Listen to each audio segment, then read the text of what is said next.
At Anthropic, the way that we thought about it is we don't build for the model of today, we build for the model 6 months from now. That's actually like still my advice to founders that are building on LLMs. Just try to think about like, what is that frontier where the model is not very good at today? Because it's going to get good at it. All of Claude Code has just been written and rewritten and rewritten and rewritten over and over and over. There is no part of Claude Code that was around 6 months ago. You try a thing, you give it to users, you talk to users, you learn. And then eventually you might end up at a good idea. Sometimes you don't. Are you also in the back of your mind thinking that maybe like in 6 months you won't need to prompt that explicitly? Like the model will just be good enough to figure it out on its own? Maybe in a month. No more need for plan mode in a month? Oh my God.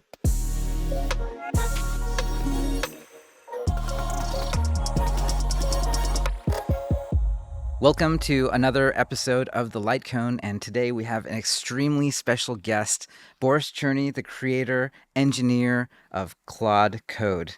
Boris, thanks for joining us. Thanks for having me. Thanks for creating a thing that has taken away my sleep for about 3 weeks straight. I am very addicted to Claude Code, and it feels like rocket boosters. Has it felt like this for people, like for, months at this point? I think it was like end of November is where a lot of my friends said like something changed. I remember for me, I felt this way when I first created Claude Code and I didn't yet know if I was onto something. I kind of felt like I was onto something. And then that's when I wasn't sleeping. Yeah. And that was just like When was 3 that? straight months. This was September 2024. Yeah, it was like 3 straight months. I didn't take a single day vacation, worked through the weekends, worked every single night. I was just like, oh my God, I think this is going to be a thing.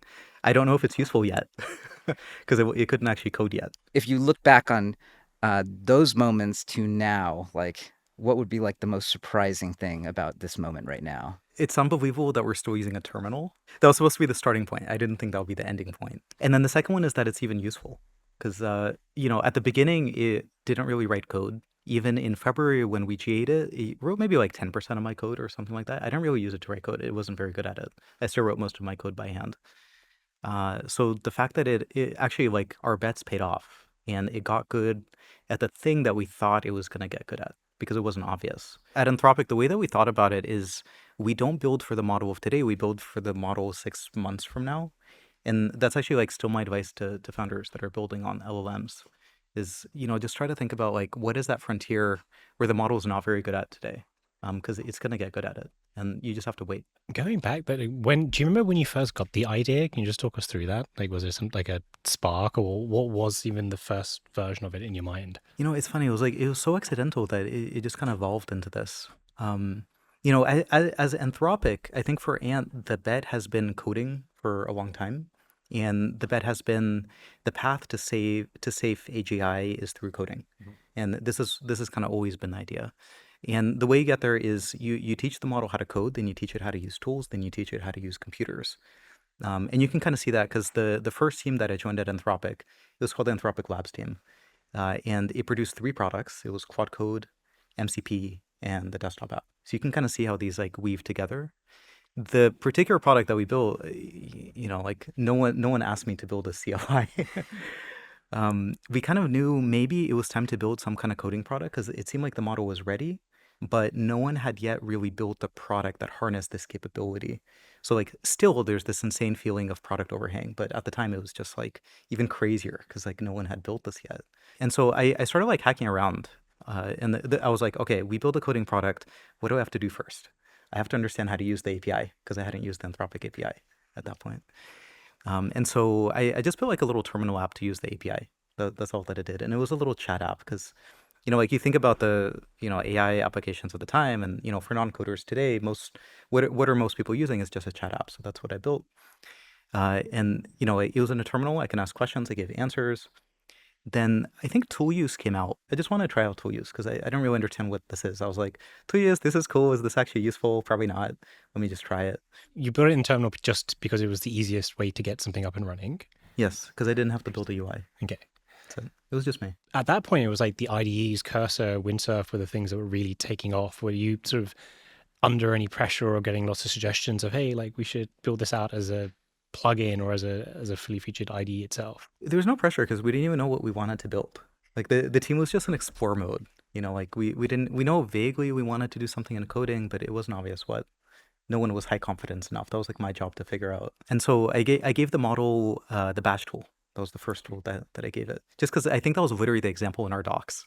I just like took the example. It was in Python. I just ported it to TypeScript because that's how I wrote it. I didn't know like what the model could do with Bash, so I asked it to like read a file. It could like cat the file, so like that was cool.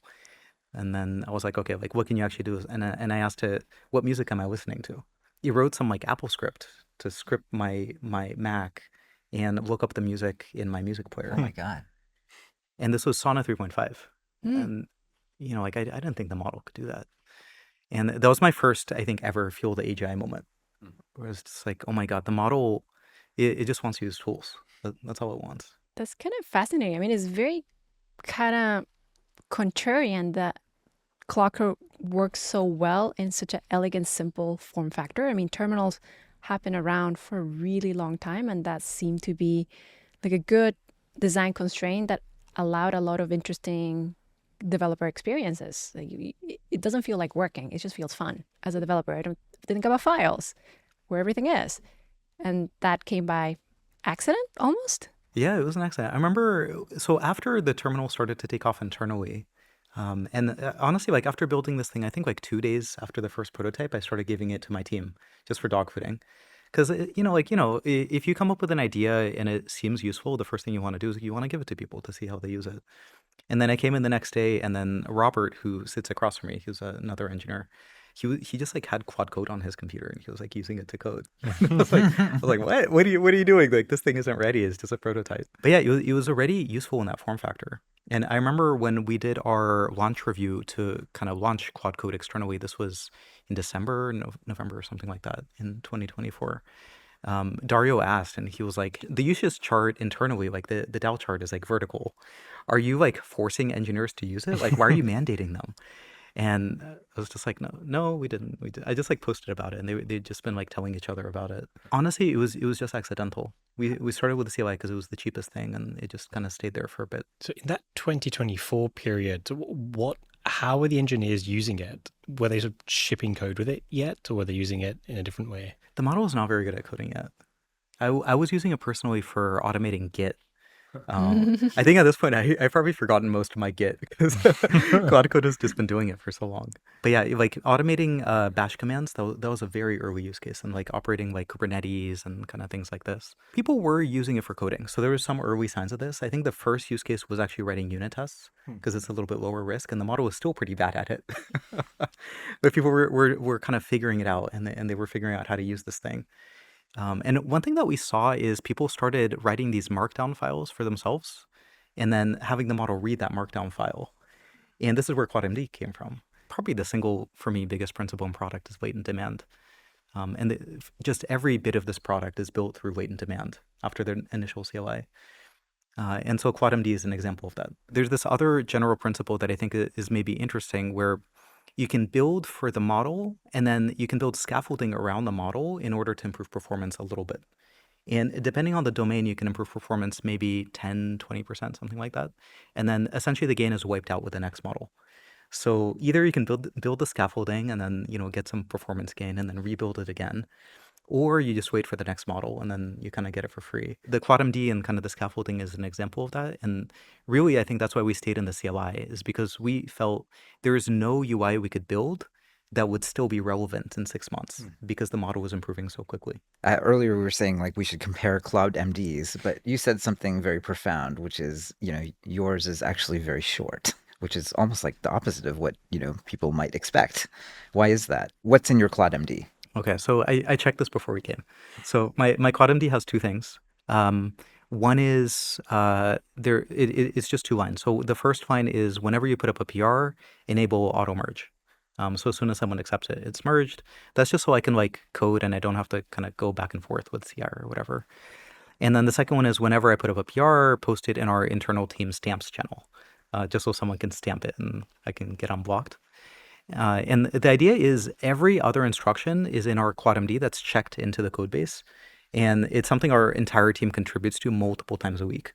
And very often I'll see someone's PR and they make some like mistake that's totally preventable. And I'll just literally tag Claude on the PR. I'll just do like @Claude, like add this to the ClaudeMD, and I'll do this, like many times a week. Do you have to like compact the Claude MD? Like I definitely reached a point where I got the message at the top saying your Claude MD is like thousands of tokens now. What do you do when you guys hit that? So our Claude MD is actually pretty short. I think it's like a couple thousand tokens, maybe something like that. If you hit this, my recommendation would be delete your Claude MD and just start fresh. Interesting. I think a lot of people like they try to over-engineer this, right? And really like the capability changes with every model. And so the thing that you want is do the minimal possible thing in order to get the model on track. And so if you delete your Claude MD and then, the model is getting off track, it does the wrong thing, that's when you kind of add back a little bit at a time. And what you're probably going to find is with every model, you have to add less and less. For me, I consider myself a pretty average engineer, to be honest. Like, I don't use a lot of fancy tools. Like, I don't use like Vim. I use, VS Code because it's simpler. I don't Wait, really? I would have assumed that because you built this in the terminal that you were sort of like a diehard terminal, like Vim only person, screw those VS code people, Well, we have people like that on the team. There's, like Adam Wolf, for example, he's on the team. He's like, you will never take Vim from my cold dead hands. Like, yeah, so there's definitely a lot of people like that on the team. And this is one of the things that I learned early on is every engineer likes to hold their dev tools differently. They like to use different tools. There's just no one tool that works for everyone. But I think also this is one of the things that makes it possible for Claude Code to be so good because I kind of think about it as what is the product that I would use that makes sense to me. And so to use Claude Code, you don't have to understand Vim. You don't have to understand tmux. You don't have to know how to like SSH. You don't have to know all this stuff. You just have to open up the tool and it'll guide you. It'll do all this stuff. How do you decide how verbose you want, like, sort of the terminal to be? Like, sometimes you have to go, Control O and check it out. And is it like internal bike shed battles around like longer, shorter? I mean, every user probably has a different opinion. Like, how do you make those sorts of decisions? What's your opinion? Is it too verbose right now? Oh, I love the verbosity because basically sometimes it just like goes off the deep end and I'm watching and then I can just read very quickly and it's like, oh, no, it's not that. And then I escape and then just stop it. And then it just like stops an entire bug farm like as it's happening. I mean, that's usually when I didn't do plan mode properly. This is something that we probably change pretty often. I remember early on, this is maybe 6 months ago, I tried to get rid of bash output just internally, just to like summarize it, because I was like, these giant long bash commands, I don't actually care. And then I gave it to Anthropic employees for a day and everyone just revolted. Like, I want to see my dash, because it actually is quite useful for, for something like Git output, maybe it's not useful. But if you're running, like Kubernetes jobs or something like this, you actually do want to see it. We recently hid the file reads and file searches. So you'll notice instead of saying, like read foo.md, it'll said, like read one file, searched one pattern. And this is something I think we could not have shipped 6 months ago because the model just was not ready. You would have, it still read the wrong thing pretty often. As a user, you still had to be there and kind of catch it and debug it. But nowadays, I just noticed it's on the right track almost every time. And because it's using tools so much, it's actually a lot better just to summarize it. But then we shipped it. We dogfooded it for like a month, and then people on GitHub didn't like it. So there was a big issue where people were like, no, like I want to see the details. And that was really great feedback. And so we added a new verbose mode. And so that's just like in/config, you can enable verbose mode. And if you want to see all the file outputs, you can continue to do that. And then I posted on that issue and people still didn't like it, which is, again, awesome because like my favorite thing in the world is just hearing people's feedback and hearing how they actually want to use it. And so we just like iterated more and more and more to get that really good and to make it the thing that people want. I'm amazed like how much I enjoy fixing bugs now. And then all you have to do is have really good logging and then even just say like, hey, check out that, this particular object, it messed up in this way, and it like searches the log, it figures everything out. It can like go into you can make a production tunnel and it'll look at your production DB for you. It's like, this is insane. Bug fixing is just going to Sentry, copy markdown, pretty soon it's just going to be straight MCP. It's like an auto bug fixing, like, and test making sort of, what's the new term they call it? Like making a startup factory. Oh, yeah. Right? There's like all these concepts now of rather than having to review the code, I'm old school, so I like the verbosity. I like to say, oh, well, you're doing this, but I want you to do that, right? But there's a totally different school of thought now that says, like, anytime a real human being has to look at code, that's bad. Yeah. Which is fascinating. I think like Dan Chipper talks about this a lot as kind of whenever you see the model make a mistake, try to put it in the Claude MD, try to put it in like skills or something like this so it's reusable. But I think there's this meta point that I actually struggle with a lot. And people talk about like agents can do this, agents can do that. But actually what agents can do, it changes with every single model. And so sometimes there's a new person that joins the team and they actually use Claude Code more than I would have used it. And I'm just constantly surprised by this. Like, for example, we had like a memory leak and we were trying to debug it. And by the way, like Jared Sumner has just been on this crusade killing all the memory leaks and it's just been amazing. But before Jared was on the team, I had to do this. And there was this memory leak, I was trying to debug it. And so I took a heap dump, I opened it in DevTools, I was looking through the profile, then I was looking through the code and I was just trying to figure this out. And then another engineer on the team, Chris, he just like asked Claude Code. He was like, "Hey, I think there's a memory leak. Can you like run this and then like try to figure it out?" And Claude Code like took the heap dump. It wrote a little tool for itself to like analyze the heap dump, and then it found the leak faster than I did. And this is just something I have to constantly relearn because my brain is still stuck somewhere 6 months ago at times. So what would be some advice for technical founders to really become maximalists at the latest model release? It sounds like people fresh off of school or that don't have any assumptions might be better suited than maybe sometimes engineers who have been working at it for a long time. And how do the experts get better? I think for yourself, it's kind of beginner mindset and I don't know, maybe just like humility. Like I feel like engineers as a discipline, we've learned to have very strong opinions and senior engineers are kind of rewarded for this. In my old job at a big company, when I hired like architects and this kind of a type of engineer, you look for people that have a lot of experience and really strong opinions. But it actually turns out a lot of this stuff just isn't relevant anymore. And a lot of these opinions should change because the model is getting better. So I think actually the biggest skill is people that can think scientifically and can just think from first principles. How do you screen for that when you try to hire someone now for your team? I sometimes ask about what's an example of when you're wrong. It's a really good one. You know, some of these like classic behavioral questions, like not even coding questions, I think are quite useful. Because you can see if people can recognize their mistake in hindsight, if they can claim credit for the mistake, and if they learn something from it. And I think a lot of these like very senior people, especially there are some founder types like this, but I think founders in particular are actually quite good at it. But other people sometimes will never really they'll never take the blame for a mistake. But I don't know, like for me personally, I'm wrong probably half the time. Like half my ideas are bad. And you just have to try stuff. And, you know, you try a thing, you give it to users, you talk to users, you learn. And then eventually you might end up at a good idea. Sometimes you don't. And this is the skill that I think in the past was very important for founders. But now I think it's very important for every engineer.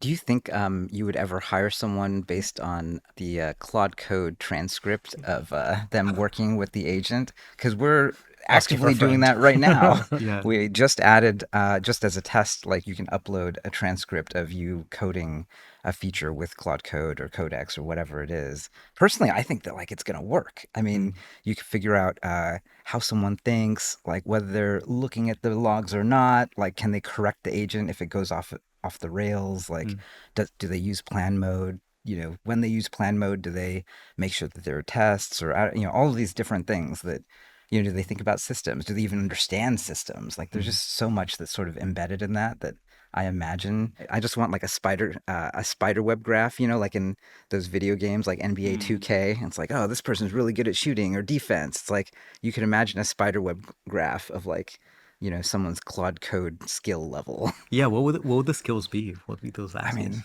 I think it's like systems testing, must be like user behavior. I mean, there's got to be a design part Yeah, like, for sure. like product sense. Maybe Yeah, maybe product also just like sense. automating stuff. My favorite thing in CLAUDE.MD for me is I have a thing that says for every plan, decide whether it's over-engineered, under-engineered, or perfectly engineered and why. I think this is something that we're trying to figure out too, because I think when I look at engineers on the team that I think are the most effective, there's essentially two. It's very bimodal. There's one side where it's extreme specialists.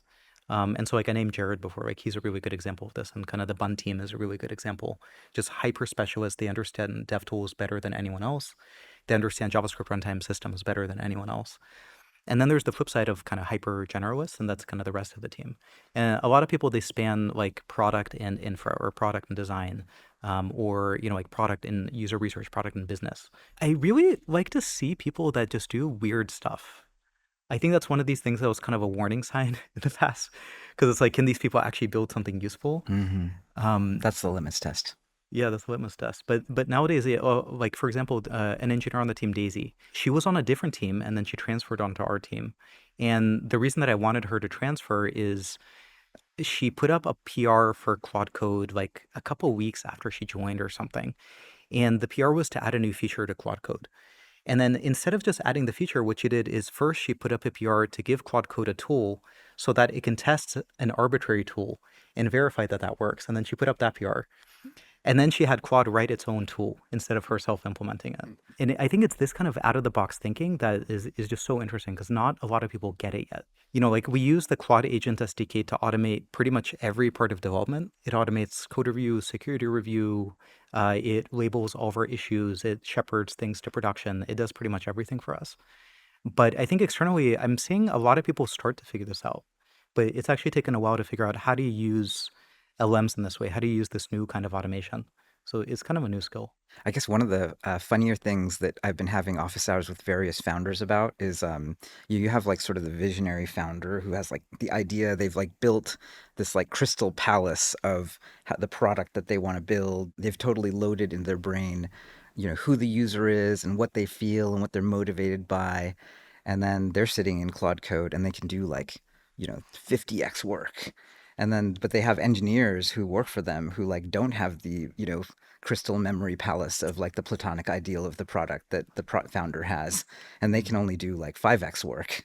Are you hearing stories like that? There's usually a person who's like the core like designer of a thing. And they're just like, you know, trying to blast it out of their brain. What's the nature of like teams like that? You know, it seems like that's almost a stable configuration. Like you're going to have the visionary who like now is unleashed, but you know, maybe going back to the top of it, like I'm experiencing this right now. It's like, oh, well, I'm only a solo person and, you know, I need to eat and sleep and I have, you know, a whole job. It's like, how am I going to do this, you know? You know, like we just launched Claude Teams and, you know, this is a way to do it, but you can also just build your own way to do it. It's pretty easy.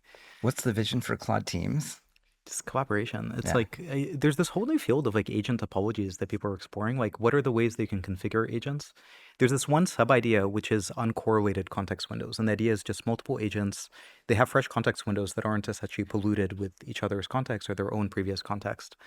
And if you throw more context at a problem, that's like a form of test time compute. And so you just get more capability that way. And then if you have the right topology on top of it, so the agents can communicate in the right way, they're laid out in the right way, then they can just build bigger stuff. And so Teams is kind of like one idea. There's a few more that are coming pretty soon. And the idea is just maybe it can build a little bit more. I think the first kind of big example where it worked is our plugins feature was entirely built by a swarm over a weekend. It just ran for like a few days. There wasn't really human intervention. And plugins is pretty much in the form that it was when it came out. How did you set that up? Like, did you spec out sort of the outcome that you were hoping for and then let it sort of figure out the details and then like let it run? Yeah, an engineer on the team just gave Claude a spec and told Claude to use a Asana board. And then Claude just put up a bunch of tickets on Asana and then spawned a bunch of agents, and the agents started picking up tasks. The main Claude just gave it instructions, and they all just figured it out. Like independent agents that didn't have the context of the bigger spec, right? Right. If you think about the way that you know, like how our agents actually started nowadays, and you know, I haven't pulled the data on this, but I would bet the majority of agents are actually prompted by Claude today in the form of subagents. Because like a subagent is just like a recursive Claude code. That's all it is in the code. And it's just prompted by, we call her Mama Claude.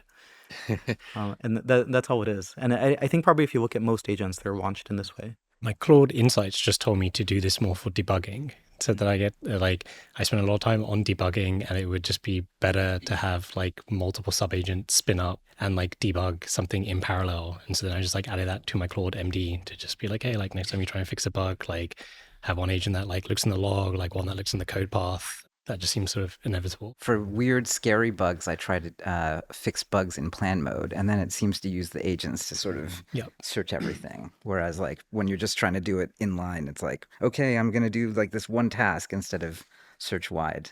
This is something I do all the time too. I just say, if the task seems kind of hard, this kind of research task, I'll calibrate the number of subagents I ask it to use based on the difficulty of the task. So if it's like really hard, I'll say like use 3 or maybe 5 or even 10 subagents, research in parallel, and then see what they come up with. I'm curious, so then why don't you put that in your Claude MD file? It's kind of case by case, you know, like Claude MD, like what is it? It's a shortcut. Like if you find yourself repeating the same thing over and over, you put in the Claude.md. But otherwise, you don't have to put everything there. You can just prompt Claude. Are you also in the back of your mind thinking that maybe like in 6 months you won't need to prompt that explicitly? Like the model will just be good enough to figure out on its own? Maybe in a month. No more need for plan mode in a month? Oh my God. I think plan mode probably has a limited lifespan. Interesting. That's Yeah. some alpha for everyone here. What would the world look like without plan mode? Do you just describe it at the prompt level and it would just do it, one-shot it? Yeah, we've started experimenting with this because Claude Code can now enter plan mode by itself. I don't know if you guys have I've seen that. Yeah. Yeah. So we're trying to kind of get this experience really good. So it would enter plan mode the same point where a human would have wanted to enter it. So I think it's something like this. But actually plan mode, there's no big secret to it. All it does is it adds one sentence to the prompt that's like, please don't code. That's all it is. So you can actually just say that. Yeah. So it sounds like a lot of the feature development for Claude Code is very much what we talk about at YC. Talk to your users, and then you come and implement it. It wasn't the other way that you had this master plan and then implemented all the features. Yeah. I mean, that's all it was. Like plan mode was we saw users that were like, hey, Claude, come up with an idea, plan this out, but don't write any code yet. And there was kind of various versions of this. Sometimes it was just talking through an idea. Sometimes it was these very sophisticated specs that they were asking Claude to write. But the common dimension was do a thing without coding yet. And so literally like this was like Sunday night at 10 p.m. I was just like looking at GitHub issues and kind of seeing what people were talking about and looking at our internal Slack feedback channel. And I just wrote this thing in like 30 minutes and then shipped it that night. It went out Monday morning. That was plan mode. So do you mean that there'll be no need for plan mode in the sense of I'm worried that the model's going to do like it's going to do like the wrong thing or head off in the wrong direction, but there will still be a need for that? You need to think through the idea and figure out exactly what it is that you want, and you have to do that somewhere. I kind of think about it in terms of like kind of increasing model capabilities. So maybe 6 months ago, a plan was insufficient.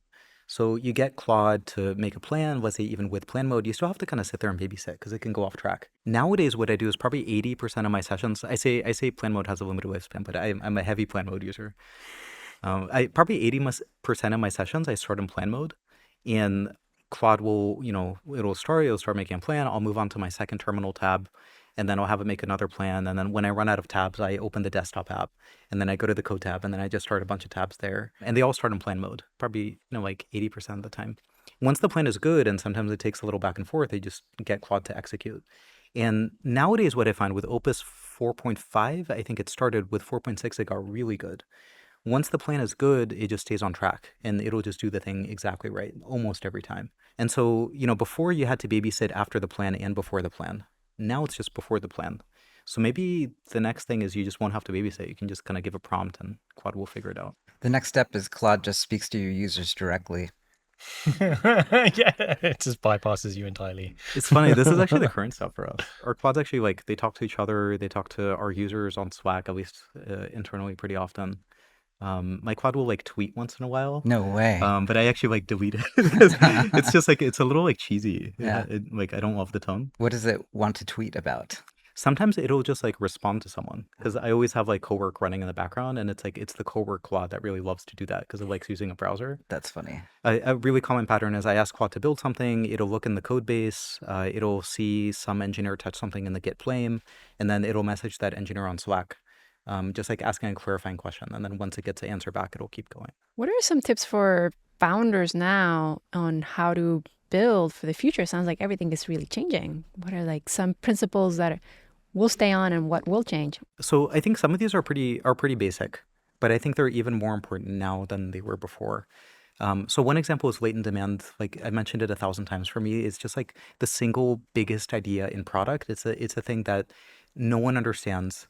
It's a thing I certainly did not understand my first few startups. And the idea is people will only do a thing that they already do. You can't get people to do a new thing. If people are trying to do a thing and you make it easier, that's a good idea. But if people are doing a thing and you try to make them do a different thing, they're not going to do that. And so you just have to make the thing that they're trying to do easier. And I think Claude is going to get increasingly good at kind of figuring out these kind of product ideas for you just because it can look at feedback, it can look at debug logs, it can kind of figure this out. That's what you mean by plan mode was latent demand, that people were already had their Claude chat window open in a browser and were talking to it to figure out the spec and what it should do. And now the plan mode just became that you just do it in Claude Code. Yeah, that's it. Sometimes what I'll do is I'll just walk around the office on our floor, and I'll just kind of stand behind people. Like, I'll say like hi, so it's not great, and then I'll just see kind of like how they're using Claude Code. And this is also just something I saw a lot. But it also came up in GitHub issues, like people were talking about it. It seems like so you're surprised how far the terminal has gone and how far it's been pushed. Like, how far do you think it has left to go?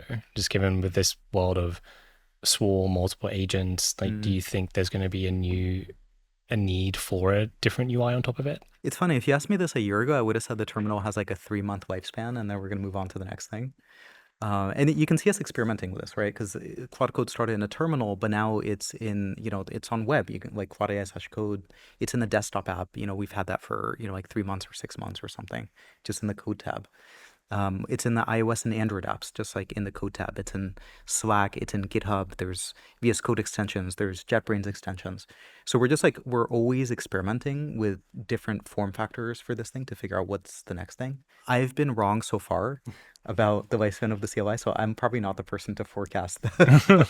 What about like your advice to dev tool founders? Like someone's building a dev tool company today, should they just like be building for engineers and humans, or should they be thinking more about like what Claude's going to think and want and build for sort of like the agent? The way I would frame it is think about the thing that the model wants to do and figure out how do you make that easier.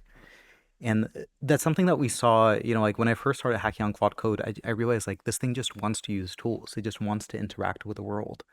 And how do you enable that? Well, the way you don't do it is you put it in a box. And you're like, here's the API, here's how you interact with me, and here's how you interact with the world. The way you do it is you see what tools it wants to use, you see what it's trying to do, and you enable that the same way that you do for your users. And so like if you're building a dev tool startup, I would think about like, what is the problem you want to solve for the user? And then when you apply the model to solving this problem, what is the thing the model wants to do? And then what is the technical and product solution that serves the latent demand of both? YC's next batch is now taking applications. Got a startup in you? Apply at ycombinator.com/apply. It's never too early, and filling out the app will level up your idea. Okay, back to the video. Back in the day, more than 10 years ago, you were a very heavy user and you wrote a book about TypeScript, right? Before TypeScript was cool. This is when everyone was deep in JavaScript. This is back in early 2010s, right? Yeah, something like that. Before TypeScript was a thing, because back then it's a very weird language. It's not supposed to do a lot of things with being typed in JavaScript, and now is the right thing. And it feels like Claude Code in the terminal has a lot of parallels with TypeScript at the beginning. TypeScript makes a lot of really weird language decisions. So if you look at the type system, pretty much anything can be a literal type, for example. And this is super weird because like even like Haskell doesn't even do this. It's just like it's too extreme. Or it has like conditional types, which I don't think any language thought of at all. It was like very strongly typed. Yeah, it was very strong with that. And the idea was like when, like when Joe Paymer and Anders and the early team was like building this thing, the way they built it is that we have these teams with these big untyped JavaScript code bases. We have to get types in there, but we're not going to get engineers to change that the way that they code. You're not going to get JavaScript people to have like, 15 layers of class inheritance like you would a Java programmer. Right. They're going to write code the way they're going to write it. They're going to use reflection, and they're going to use mutation, and they're going to use all these features that traditionally are very, very difficult to type. They're a very unsafe type to any strong functional programmer, really. That's right. And so the thing that they did, instead of getting people to kind of change the way that they code, they built a type system around this. And it's brilliant because there's all these ideas that no one was thinking about. Even in academia, like no one thought of a bunch of these ideas. It purely came out of the practice of observing people and seeing how JavaScript programmers want to write code. And so, for Claude Code, there are some ideas that are kind of similar in that, like you can use it like a Unix utility. You can pipe into it, you can pipe out of it. In some ways, it is kind of rigorous in this way, but in almost every other way, it's just the tool that we wanted. Like I built a tool for myself, and then the team built the tool for themselves, and then for Anthropic employees, and then for users. And it just ends up being really useful. It's not this like principled and academic thing. Which I think the proof is actually in the results. Now, fast forward more than 15 years later, not many code bases are in Haskell, which is more academic. And there's tons of them now in TypeScript because it's way more practical. Right. which is interesting. Yeah, it is interesting, right? It's like TypeScript solves a problem. I guess one thing that's cool, I don't know how many people know, but the terminal is actually one of the most beautiful terminal apps out there and is actually written with React terminal. When I first started building it, like I did front end engineering for a while. So, and I was also like I'm sort of like a hybrid. Like I do like design and user research and write code and all this stuff. And we love hiring engineers that are like this. So we love generalists. So for me, it's like, okay, I'm building a thing for the terminal. I'm actually kind of a shitty Vim user.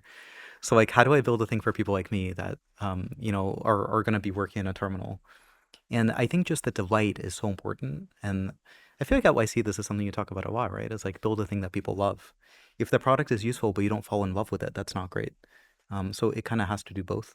Designing for the terminal, honestly, has been hard, right? It's like 80 by 100 characters or whatever. You have like 256 colors. You have one font size. You don't have like mouse interactions. There's all this stuff you can't do. And there's all these very hard trade-offs. So like a little known thing, for example, is you can actually enable mouse interactions in a terminal. So you can enable like clicking and stuff. Oh, how do you do that in Claude Code? I've been trying to figure out how to do this. We don't have it in Claude Code because we actually prototyped it a few times and it felt really bad because the trade-off is you have to virtualize scrolling. And so there's all these weird trade-offs because like the way terminals work is like there's no DOM, right? It's like there's like anti-escape codes and these kind of weird organically evolved specs since like the 1960s or whatever. Oh, yeah, it feels like BBS's. It's like a BBS door game. Yeah. Oh my gosh. That's like a great compliment. Yeah, Like yeah, it should it's feel so like you're awesome. discovering Lord of something. the Red Dragon. It's fantastic. Oh my god. Yeah, but Yeah. we've had to just like discover all these kind of UX principles for building the terminal because no one really writes about this stuff. And if you look at the big terminal apps of, like the 80s or 90s or 2000s or whatever, they use like end curses and they have all these like windows and things like this. And it just looks kind of like janky by modern standards. It just looks too heavy and complicated.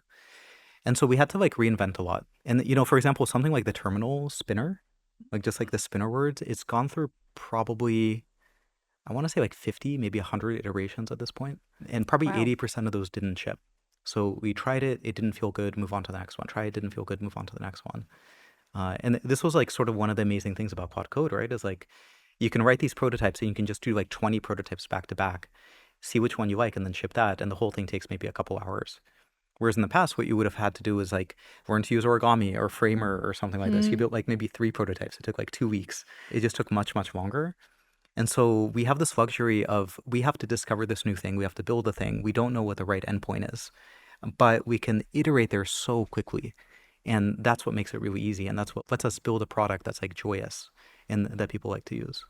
Boris, you had other advice for builders, and we kept interrupting you because we have so many questions. But I would say, so maybe 2 pieces of advice that are kind of weird because it's like about building for the model. So one is don't build for the model of today, build for the model of 6 months from now. This is like sort of weird, right? Because like you can't find PMF if the product doesn't work, but actually this is the thing that you should do because otherwise what will happen is you spend a bunch of work, you find PMF for the product right now, and then you're just going to get leapfrogged by someone else because they're building for the next model and a new model comes out every few months. Use the model, feel out the boundary of what it can do, and then build for the model that you think will be the model maybe 6 months from now. I think the second thing is actually in the Claude Code, we're in the Claude Code area where we sit, we have a framed copy of the Bitter Lesson on the wall. And this is this like Rich Sutton blog post that like everyone should read it if you haven't. And the idea is the more general model will always beat the more specific model. And there's a lot of corollaries to this, but essentially what it boils down to is never bet against the model. And so this is just like a thing that we always think about, where we could build a feature into Claude Code, we could make it better as a product, and we call this scaffolding. It's all this code that's not the model itself. But we could also just wait like a couple months and the model can probably just do the thing instead. And there's always this trade-off, right? It's like engineering work now, and you can kind of extend the capability a little bit, maybe 10, 20% or whatever in whatever domain on this like, like the spider chart of what you're trying to extend. Or you can just wait and the next model will do it. So just always think in terms of this trade-off. Where do you actually want to invest? And assume that whatever the scaffolding is, it's just tech debt. How often do you rewrite the codebase of Claude Code?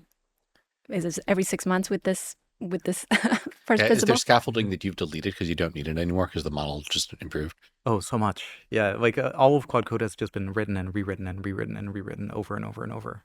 We unship tools every couple weeks. We add new tools every couple weeks. There's no part of Claude Code that was around 6 months ago. It's just constantly rewritten. would you say that most of the code base for our current Claude Code is only, say, 80% of it is only less than a couple months old?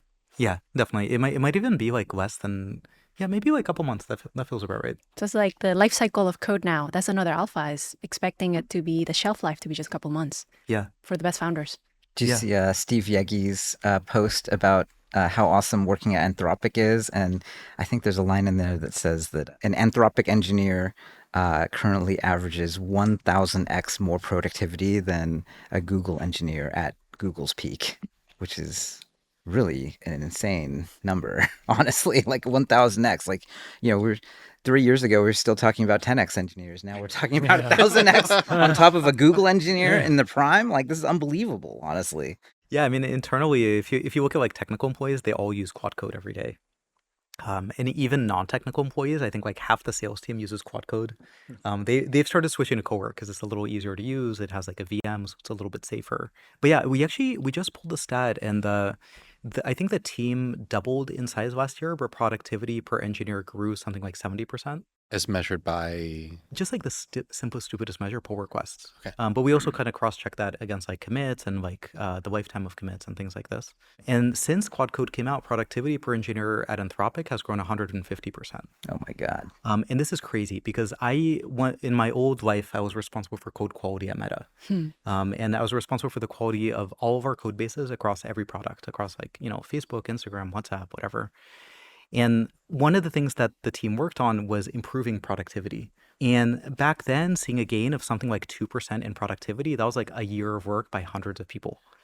And so this like 100%, this is just like unheard of, just completely unheard of. What drove you to come over to Anthropic? I mean, basically as a builder, you could go anywhere. What was the moment that made you say like, actually, this is the set of people or this is the approach? I was living in rural Japan. And I was opening up Hacker News every morning, and I was reading the news, and it just started to be like AI stuff at some point. And I started to use some of these early products, and I remember like the first couple times that I used it, I was just like, it just took my breath away.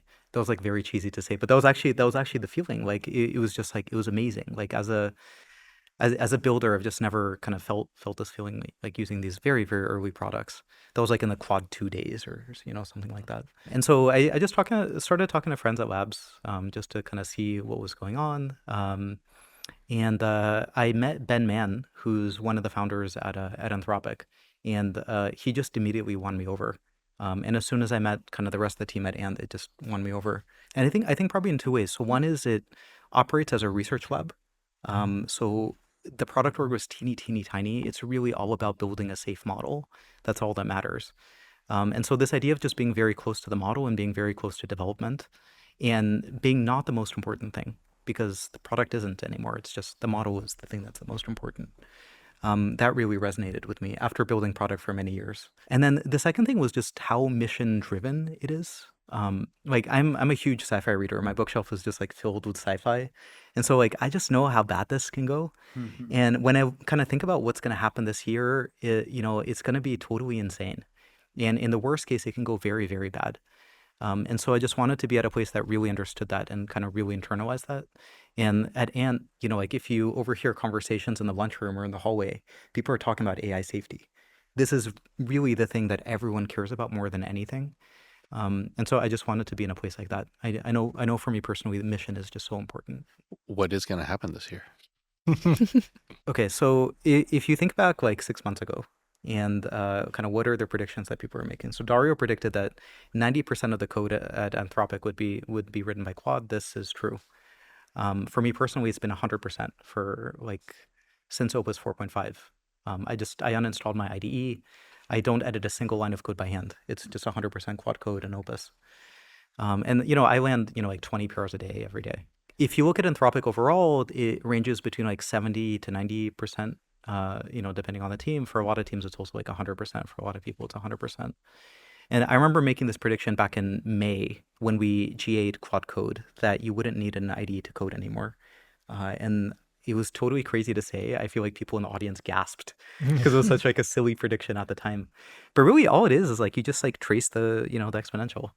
And this is just like so deep in, the DNA at Ant because like three of our founders were co-authors of the scaling laws paper. They saw this very early. And so this is just like tracing the exponential. This is what's going to happen. And yes, that happened. So continuing to trace the exponential, I think what will happen is coding will be generally solved for everyone. And I think today coding is practically solved, for me, and I think it'll be the case for everyone, regardless of domain. I think we're going to start to see the title software engineer go away. And I think it's just going to be maybe builder, maybe product manager. Maybe we'll keep the title as kind of a vestigial thing, but the work that people do, it's not just going to be coding. It's software engineers are also going to be writing specs. They're going to be talking to users. Like this thing that we're starting to see right now in our team where engineers are very much generalists and every single function on our team codes, like our PM's code, our designers code, our EM codes, our like everyone, our finance guy codes, like everyone on our team codes. We're going to start to see this everywhere. So this is this is kind of like the lower bound if we just continue the trend. The upper bound, I think, is a lot scarier. And this is something like, we hit ASL 4. And this, at Anthropic, we talked about these safety levels. ASL 3 is where the models are right now. ASL 4 is the model is recursively self-improving. And so if this happens, essentially, we have to meet a bunch of criteria before we can release a model. And so the extreme is that, this happens. Or there's some kind of catastrophic misuse. Like people are using the model to design bioviruses, design 0 days, stuff like this. And this is something that we're really, really actively working on so that doesn't happen. I think it's just been, honestly, it's just been like so exciting and humbling, like seeing how people are using Claude Code. Like, I just wanted to build a cool thing and it ended up being really useful. And that was so surprising and so exciting. My impression from Twitter or just the outside is basically everyone went away over the holidays and then like found out about Claude Code and it's just been crazy ever since. But is that how it was for you at like internally? Were you having like a nice Christmas break and then came back and like what happened? Well, actually for all of December I was traveling around and I took a coding vacation. So we were kind of traveling around and I was just like coding every day. So that was really nice. And then I also started to use Twitter at the time because like I worked on Threads back then, way back when. So I've been a Threads user for a while. So I just like tried to see kind of like other platforms where people are. Yeah, I think for a lot of people, they kind of discovered, that was the moment where they discovered Opus 4.5. I kind of already knew. Mm-hmm.